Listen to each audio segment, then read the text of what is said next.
मामा के बारे में रूप ने सुना तो बहुत था। होश संभालने के बाद उन्हें कभी देखा नहीं था। जब वह वहां पहुंची तो मामा मामी के असीम प्यार ने 2 दिन में ही उसे जैसे नया जीवन दे दिया।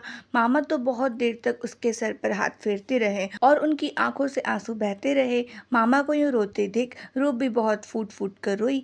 मामा मामी के अतिरिक्त उस घर का तीसरा सदस्य था ललित। बचपन से ही डॉक्टर साहब ने इसे पाला था और आज तो वह एक प्रकार से उनका पुत्र ही बन गया था।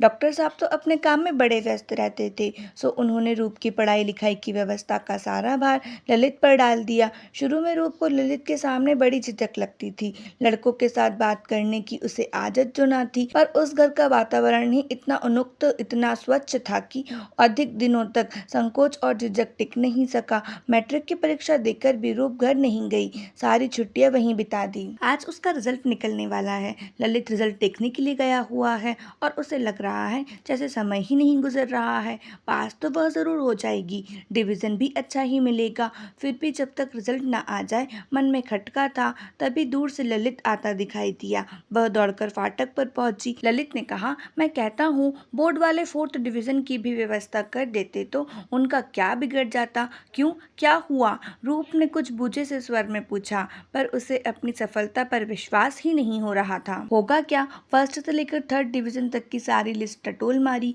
कहीं आप साहब का नाम ही नहीं। चलो हटो, झूठे कहीं के, ऐसा हो ही नहीं सकता।